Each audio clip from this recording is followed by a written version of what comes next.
মৌমিতা সুস্বাদু চ্যানেলে আপনাদের সবাইকে স্বাগত। আজ বানাচ্ছি হাতে মাখা গোটা মশলার মুরগির মাংস। আসুন দেখে নিই।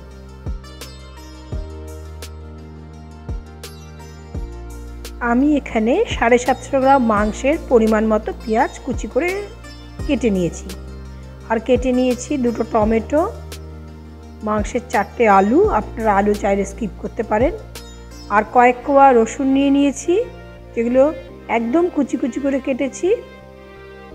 ঠিক কুচি কুচি করে আদাও কেটেছি আর লঙ্কাও কেটেছি। এইবার মাংসগুলো ধুয়ে তাতে 3 চামচ সর্ষের তেল দিয়ে দিলাম, আর দিয়ে দিচ্ছি কিছু গোটা মশলা। তাতে আছে তেজপাতা, এলাচ, দারচিনি আর গোটা জিরে।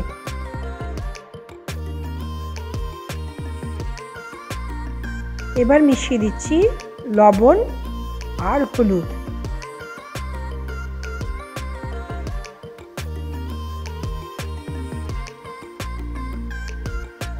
তাতে কেটে রাখা লঙ্কা, আদা, রসুন, টমেটো, পেঁয়াজের কুচিগুলো দিয়ে দিচ্ছি। এবার সবগুলোকে দিয়ে খুব ভালো করে মেখে নিতে হবে। যেহেতু হাতে মাখাটাই মেন, তাই মাখাটা যেন খুব ভালো হয়।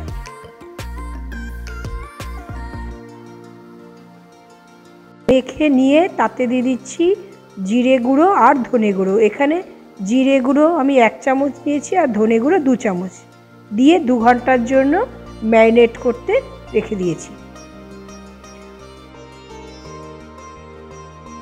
2 ঘন্টা পর একটা কড়াই গরম করে নিলাম। এবার তাতে মেখে রাখা মাংসগুলো দিয়ে দিচ্ছি। আমি এক্সট্রা কোনো তেল আর ইউজ করব না, এইভাবেই মাংসটা নাড়িয়ে ঢেকে রান্না করব। গ্যাসের আঁচটা লো টু মিডিয়ামে রাখব।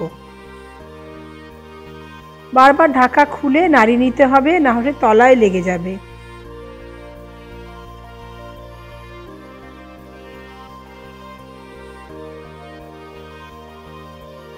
যে আলু কেটে রেখেছিলাম সেই আলুগুলো দিয়ে দিলাম। আলুগুলো একটু চিড়ে চিড়ে দিয়েছি যাতে আলুর মধ্যে ঝোল ঢুকে যায়।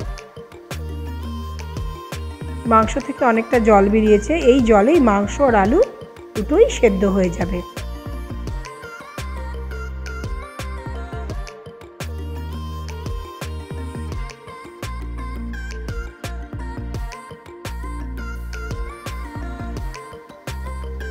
জল যখন শুকিয়ে এসছে, একটু তেল ছাড়া ছাড়া অবস্থায়, তখন মাংসের কালারের জন্য 1 চামচ চিনি অ্যাড করে দিচ্ছি।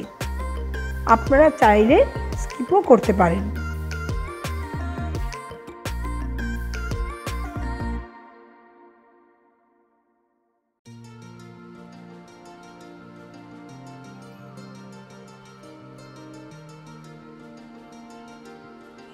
মাংসটা একটু একটু লেগে লেগে যাচ্ছে। এইবার তাতে দিয়ে দিচ্ছি উষ্ণ গরম করা জল। এই জল ঝোলের জন্য ইউজ করছি।